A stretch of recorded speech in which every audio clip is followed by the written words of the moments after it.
Hello সবাইকে good evening. Welcome to our channel official stocking house. দেখতেই পাচ্ছ আমার হাতে দুটো টিকিটস আছে।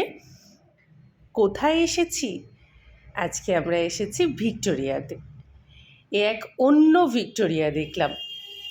প্রচুর লোকজনের ভিড় হয়েছিল। 6:30 শো ছিল, আমাদেরকে 6:15 এন্ট্রি দিয়েছিল। চারিদিকে শুধু মাথা আর মাথা, বেশ ভালো লাগছিল। তো চলো এরপর শুরু হবে।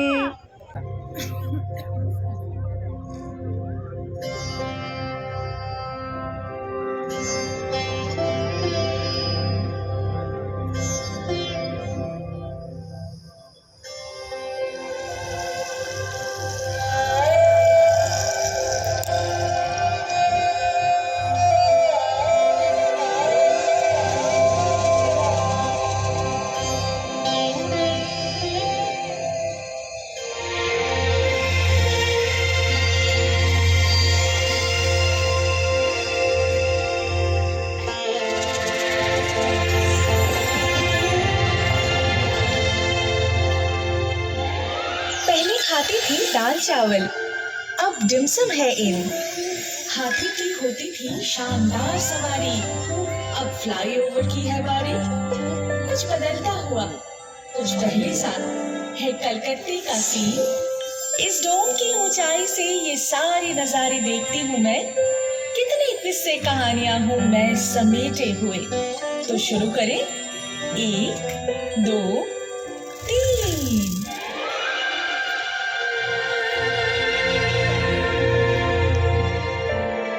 कभी बनता था पटचित्र मेरा, अब बनता है मेरी। उम्र है मेरी 300-400 साल और हजारों है थीम। लड़की तो भली है ही ये, मगर ना जाने क्या क्या भूल जाए।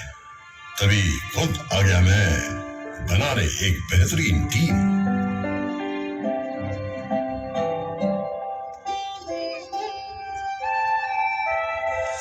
देवियों और सज्जनों, इनसे मिलिए यहाँ घूमा करते थे। जुरासिक पार्क से पार्क स्ट्रीट का सफर तो बहुत लंबा है। अगर वहां से शुरू करोगी तो मोबाइल फोन तक पहुंचते पहुंचते 52 एपिसोड का सीरियल बन जाएगा।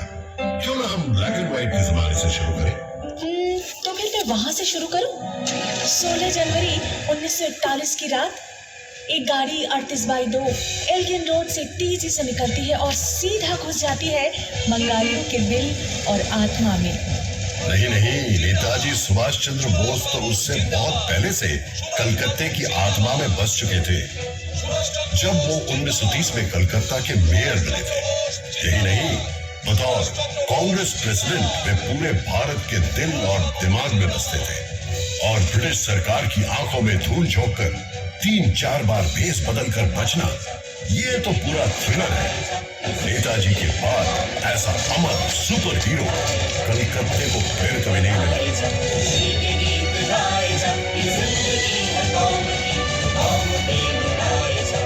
अच्छा, तो चलो ये भी बता दो कि कलकत्ते का सबसे बड़ा विलेन कौन है।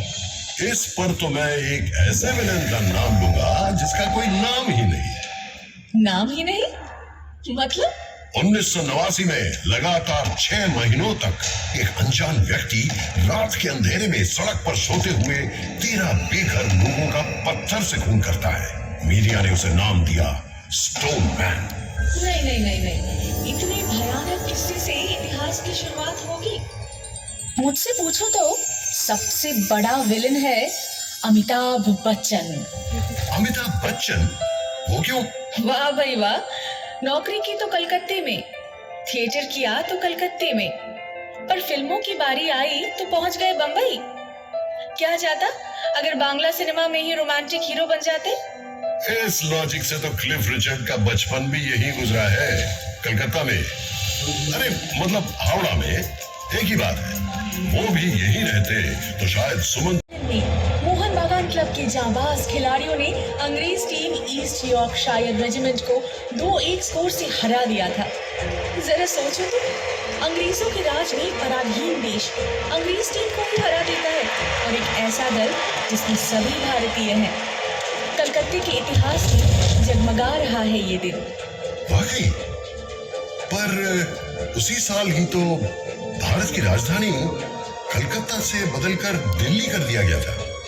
उससे पहले 139 सालों तक मैं ही तो राजधानी था, ब्रिटिश भारत का मोस्ट इंपॉर्टेंट शहर।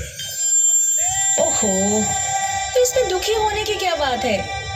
उन दिनों कलकत्ते में स्वाधीनता आंदोलन की एक ऐसी लहर थी जो अंग्रेजों से संभाले नहीं संभल रही थी। तभी उन्होंने 1905 में तय किया कि बंगाल को 2 भागों में बांट दिया जाए। लॉर्ड कर्जन ने एक चिट्ठी में लिखा था, कलकत्ता षड्यंत्र का एक महाकेंद्र बन गया है, इसे इस सिंहासन से हटाना ही पड़ेगा। अरे याद नहीं, सुरेंद्रनाथ बैनर्जी के नेतृत्व में राष्ट्रवादी इंडियन एसोसिएशन यहीं पर तो बनी थी। फिर यही गठित हुई ऑल इंडिया नेशनल कॉन्फ्रेंस, जिससे आगे चलकर कांग्रेस का जन्म हुआ। तभी तो अंग्रेज सुरेंद्रनाथ को सरेंडर नॉट बुलाते थे और इसी पुरजोर विरोध के चलते ही तो अंग्रेज बंगाल के टुकड़े करने में असफल रहे। हाँ, तभी तो 6 साल बाद गुस्से में आकर राजधानी को ही बदल डाला। पता है इससे क्या साबित होता है? कि तुम एक बहुत ही प्रभावशाली शहर हो, अन्याय के खिलाफ आवाज उठाने वाला शहर। हाँ, जिसे एक दिन मजाक के तौर पर जुलूस नगरी के नाम से पुकारा जाएगा, या फिर बीमार नगरी। अरे जाने दो, तुम्हें तो लोग सिटी ऑफ जॉय के नाम से भी पुकारते हैं। और ये भी तो सच है कि ब्रिटिश काल में तुम ब्रिटिश साम्राज्य के दूसरे खास शहर के रूप में जाने जाते थे। मतलब लंदन के बाद तुम्हारा इनाम आता था। अरे वो तो बस पैसों के लिए, सिर्फ कर संग्रह और झूठ विक्रय से ही अंग्रेज करोड़ों रुपए कमा लेते थे। क्या मुसीबत है? अगर कलकत्ते की निंदा करूं तो तुम चिढ़ जाते हो, और तारीफ करूं तो खुद ही निंदा करने लगते हो। मतलब बस बहस करनी है ना? बहस करना तो मेरे खून में है। जानते हो भारत में पहला सेंसरशिप कानून क्यों बनाया गया था? क्यों? 1872 में जब गिरीश घोष ने इसी शहर में नेशनल थिएटर का गठन किया था, उनका पहला नाटक था दीनबंधु मित्रा का नील दर्पण। अच्छा। 3 साल बाद ये नाटक पूरे भारत में टूर कर रहा था। उसी दौरान एक दिन लखनऊ में यह नाटक चल रहा था, तो जिस सीन में भारतीय किसान आकर अत्याचारी नीलकर साहब को मारता है, उसे देखकर दर्शकों के बीच बैठे हुए ब्रिटिश सेना ने स्टेज पर चढ़कर सब तोड़-फोड़ करनी शुरू कर दी। क्या बात करते हो? अगले ही साल जब प्रिंस ऑफ वेल्स ने कलकत्ता का दौरा किया, तो समूह ने तुरंत उनके स्वागत समारोह को लेकर एक व्यंग्य नाटक का मंचन किया। क्या बात? उसके बाद अत्याचारी पुलिस कमिश्नर को लेकर भी एक और नाटक। फिर क्या था, तुरंत लागू हुआ ड्रामेटिक परफॉर्मेंस एक्ट, सेंसर की तलवार। जिसमें सेंस ज्यादा हो उसके पीछे सेंसर तो पड़ेगा ही। वहीं दूसरी तरफ जेम्स हिकी को देखो। 1870 में जब उन्होंने यहाँ से भारत का पहला समाचार पत्र द बंगाल गैजेट प्रकाशित किया, तब वे इमेजिन कर सकती हो? मैं इमेजिन नहीं कर सकती। लगभग 100 सालों से विक्टोरिया मेमोरियल की चोटी पर अपने पंख फैलाए खड़ी हूँ मैं। क्या आपको कोई अंदाजा है कि मैं यहाँ से क्या क्या देख सकती हूँ? मैंने प्रेम में डूबी जोड़ियाँ, उनकी नोकझोंक, ये सब देखे हैं। निकम्मे लोगों की भीड़ भी, और अकेडमी ऑफ फाइन आर्ट्स की एक्सपेरिमेंटल पेंटिंग्स भी। एक तरफ रेस कोर्स की घुड़सवारी की दौड़ में बेशुमार पैसे लुटाना, और दूसरी तरफ क्लबों में कोट पैंट पहने कलकतिया बाबुओं का अंग्रेजीपन। व्यूज और न्यूज तुम मुझे सिखाओगे? मैं तो तुम्हारी नस नस से वाकिफ हूँ। सिर्फ वाकिफ ही नहीं, तुम पर मेरी संगत का असर भी दिखता है। कभी तो हवा के झोंके से तुम तेजी से गोल गोल घूमने लगती हो, तो कभी गठिया के दर्द से तुम घूमना ही भूल जाती हो। और ये इमारत जिस पर तुम्हें इतना गर्व है, कभी तो इसे ताजमहल की नकल कहा जाता था। क्या बात करते हो? अरे हाँ, क्या इसे गाय के गोबर से काला नहीं किया गया था ताकि जापानी उस पर बमबारी न कर सके?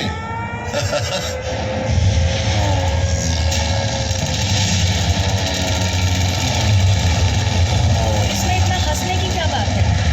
तुम्हारे मुंह पर भी कुछ कम कालिक नहीं पुती है। उसी दूसरे विश्व युद्ध के दौरान जब सैकड़ों लोग सड़कों पर भूखमरी से तड़प कर मर रहे थे, तब कहाँ थी तुम्हारी विरोधी प्रवृत्ति? जब कलकत्ता वासी सड़कों पर और सिर्फ प्रबंध ही क्यों, यहाँ से तो कई यादगार गाने, नाटक और फिल्मों का जन्म हुआ। इसी इप्टा ने ही तो कई जन्मगाते हीरे दिए हमें। उत्पल दत्त, ज्योतिरिंद्रनाथ मोइत्र, देवव्रत विश्वास, सलिल चौधरी और इन्हीं के भाव शिष्य थे मृणाल सेन। ये दौर कितना प्रेरणादायक था ना। समाज को बदलने के लिए कला को एक हथियार के रूप में उपयोग करके हजारों लोगों को उत्कृष्टता और जुनून के साथ प्रेरित किया था इप्टा मूवमेंट ने। मानो ये एक महान क्रांति का नेतृत्व करने वाले जादुई रथ की तरह था, जो एक अथक यात्रा कर रहा था। 1943 में पड़े अकाल के लगभग 170 वर्ष पहले बंगला सन 1176 में आई भूखमरी भी तो इंसानों की ही देन थी। ब्रिटिश द्वारा रचित भूखमरी वो जनता को बड़ी बर्बरता से निचोड़ कर लगान वसूल करते थे। उन्होंने किसानों को अपने धान के खेतों में अफीम और नील बोने के लिए मजबूर किया था। उस समय भी तो मेरे सीने में गिरकर लाखों असहाय लोगों ने जान गंवाई थी और मैं बस चुपचाप देखता रह गया। काश उस समय भी एक आईपीटीए होती। तुम्हारा इतिहास जागते रहने का इतिहास है। शोभा बाजार के बाबू नवकृष्ण देव ने ही तो मदरसे बनाने के लिए ढेर सारे रुपए दिए थे, सड़कें बनवाई थी और पूरे देश भर से गायकों, संगीतकारों को बुलवाकर बड़े बड़े संगीत सम्मेलन करवाते थे। और उन्होंने न केवल पलासी की लड़ाई में सिराजुद्दौला के खिलाफ साजिश में भाग लिया, बल्कि अंग्रेजों की जीत की खुशी में एक शानदार दुर्गा पूजा का भी आयोजन किया था। अच्छा? उसी के चलते ही तो हमारे कैलेंडर में दुर्गा पूजा को इतना महत्वपूर्ण स्थान मिला। क्या बात करते हो? दुर्गा पूजा की शुरुआत उसी व्यक्ति ने की जिसने बंगाल को अंग्रेजों के हाथ में सौंपने का षड्यंत्र रचा था। बिल्कुल। शायद बंगाल अंग्रेजों के हाथों कभी ना आता अगर 1756 में सिराजुद्दौला अपनी विशाल सेना लेकर मुझ पर आक्रमण न करता।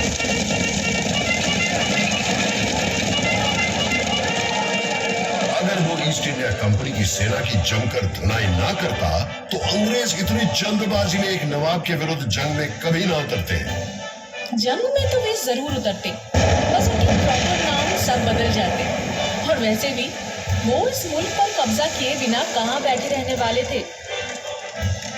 24 अगस्त 1690 को मूसलाधार बारिश के बीच कंपनी के एजेंट जॉब चार्नॉक ने जैसे ही अपनी नाव यहाँ बांधी, बस तभी से समय का पहिया घूमा और तुम्हारे इतिहास की शुरुआत हुई।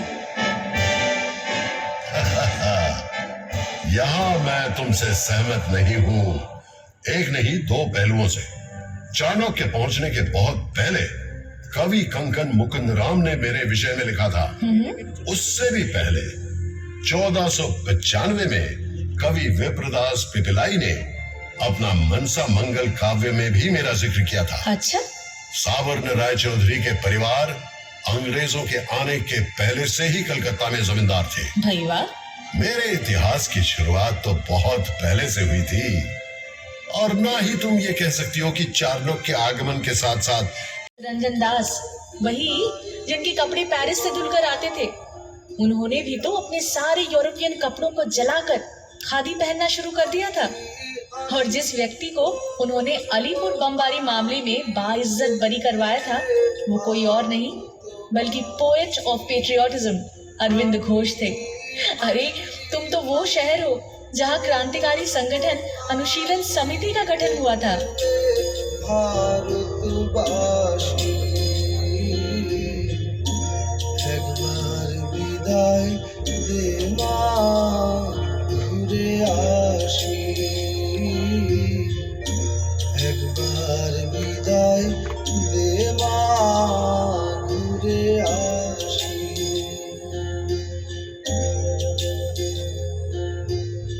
हाँ सो तो है, मगर ये भी तो सच है जिस मॉन्यूमेंट को 1828 में ईस्ट इंडिया कंपनी द्वारा दो युद्ध में जीत हासिल करने की खुशी में कमांडर डेविड ऑक्टरलोनी की याद में बनवाया गया था, 1969 में उसी का नाम बदलकर शहीद मीनार रख दिया गया, जिसे भारत के स्वाधीनता संग्राम में हुए शहीदों को समर्पित किया गया।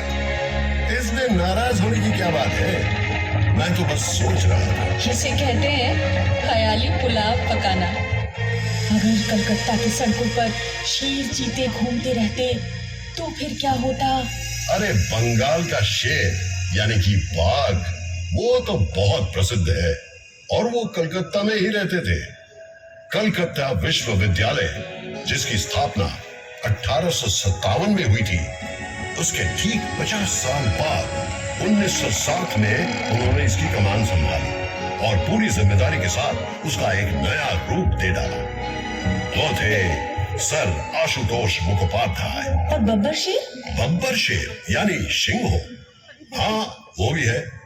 काली प्रसन्न सिन्हा या काली प्रसन्न सिंहो, जिन्होंने एक ओर महाभारत का अनुवाद किया था तो दूसरी ओर मुझे लेकर हुतुम पेंचा नोक्शा भी लिखा था।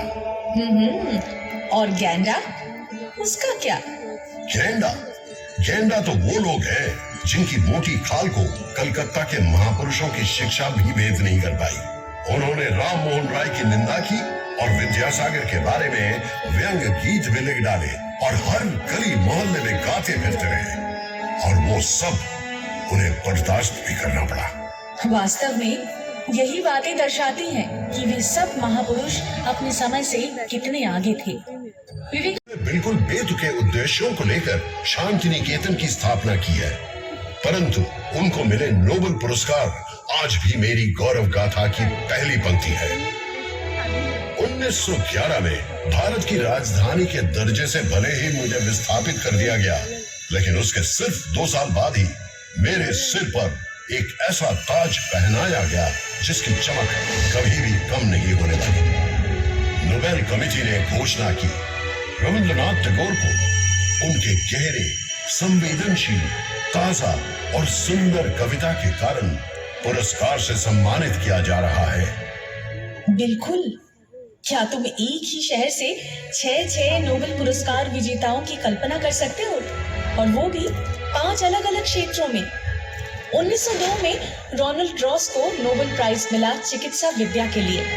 1930 में फिजिक्स के लिए नोबेल मिला सीवी रमन को। 1979 में मदर टेरेसा को नोबेल शांति पुरस्कार प्राप्त हुआ और 1998 में अमर्त्य सेन को नोबेल मिला इकोनॉमिक्स के लिए।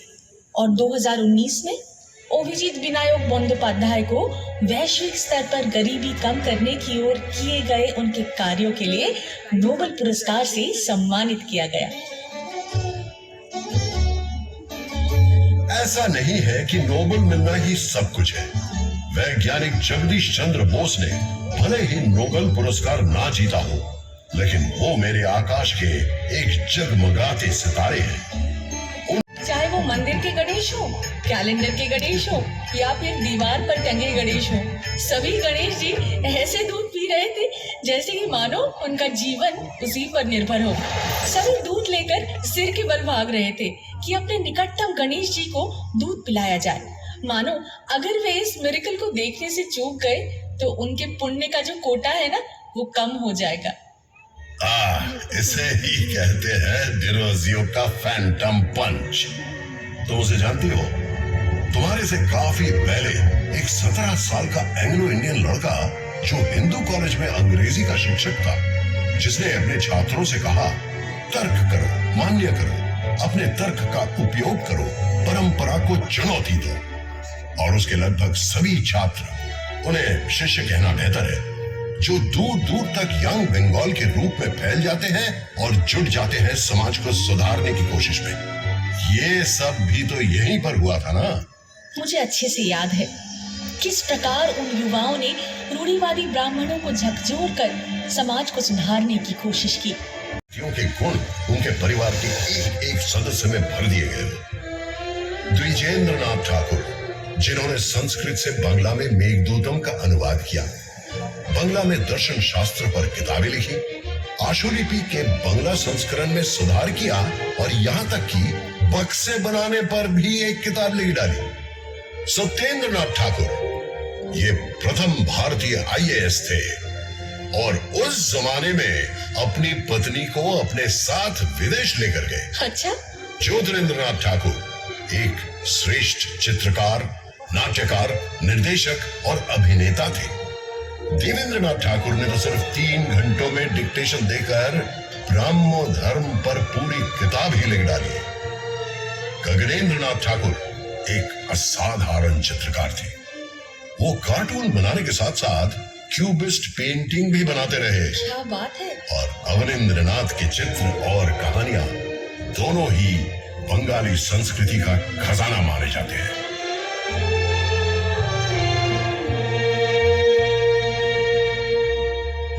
मैं तो रॉय परिवार से भी बहुत प्रभावित हूँ। उपेंद्र किशोर रॉय चौधरी की नॉनसेंस क्लब की बैठकों में प्लेटो से लेकर तुर्गनेव तक सभी पर गंभीर चर्चा होती थी। मुझे तो ऐसा लगता है कि हर सुबह पूर्व और पश्चिम दुनिया की सारी बेहतरीन चीजों को एक गिलास में घोलकर पी जाते थे। सिंथेसिस करने की ये क्षमता तो हमारे अंदर हमेशा से रही है ना। 1835 में पश्चिमी चिकित्सा विज्ञान से स्थानीय लोगों को शिक्षित करने के लिए मेडिकल कॉलेज की स्थापना की गई। फिर बाद में नृत्य कलाकार उदय शंकर ने रूसी नृत्यांगना आना पावलोवा के साथ हाथ मिलाया और पेश किया विश्वविख्यात बैले राधा कृष्ण।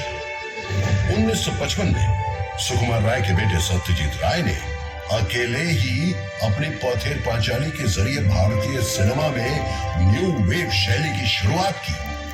वो हमेशा कहते थे कि हॉलीवुड फिल्में देखे बिना वो कभी भी फिल्म निर्माण का अपना व्याकरण नहीं बना सकते, जबकि विदेशियों को उनकी सिनेमा में हमेशा शुद्ध भारतीयता की ही झलक मिलती थी। ग्रहण करना, आत्मसात करना और अवशोषित करने की ये क्षमता तो मेरी रग रग में दौड़ती है। बिल्कुल सही। सत्यजीत राय ने पूर्व और पश्चिम दोनों को समान रूप से मुग्ध किया है। तभी तो 1992 में उन्हें life time achievement Oscar award से सम्मानित किया गया।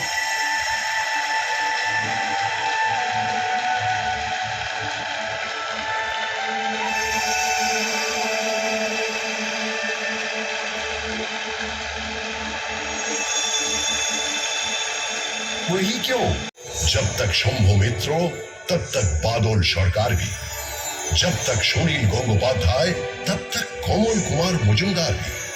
जिस प्रकार हम पंकज राय को सर माथे पर रखेंगे, उसी प्रकार छोटे बैनर्जी को भी। जैसे हेमंतो, मान्ना, सुंधा इनको सिंहासन पर बैठाएंगे, वैसे ही सुचित्रा मित्रो, कोलिका बंदोपाध्याय को भी सलामी देंगे और साथ ही निर्मला मिश्र, प्रतिमा बंदोपाध्याय को भी।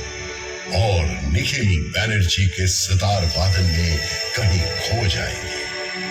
ये कोई सनक नहीं, इसे कहते हैं गहरी अंतर्दृष्टि, समझे?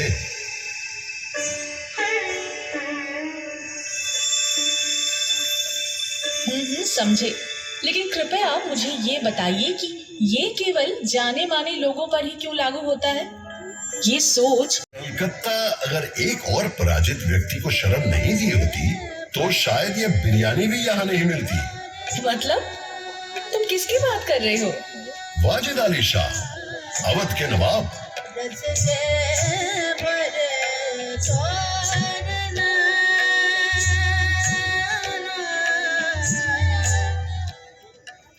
(1856) में अंग्रेजों ने बिना किसी लड़ाई के उन्हें गद्दी से हटाकर निर्वासित कर दिया कलकत्ता में। उन्होंने डेरा डाला मेटिया बुरुज में। धीरे धीरे संस्कृति में, कपड़ों में और खान पान में मेटिया बुरुज छोटा लखनऊ बन गया। इस प्रक्रिया में स्थानीय संगीत और नृत्य भी प्रभावित हुए, लेकिन उससे कई गुना ज्यादा प्रभावित हुए कलकत्ता वालों का खाने का स्वाद और खाना पकाने के बर्तन आदि। अभी कलकत्ता की सड़कों के किनारे जो कबाब और बिरयानी की दुकानें दिखाई देती हैं, उनकी जड़ें उस शर्मनाक निर्वासन के इतिहास से जुड़ी है। जीवन धन का कुछ भी व्यर्थ नहीं जाता, कलकत्ता ने सदा शान से ये माना है।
বুঝতে পারবে।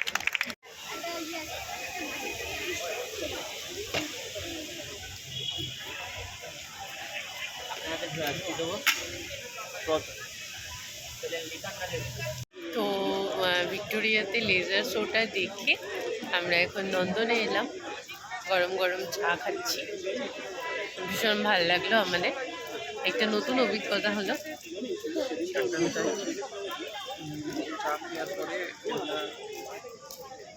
খুবই আস্তে কথা বলছে, যার জন্য ক্যামেরাটা সামনে নিয়ে আমি চলে এসেছি।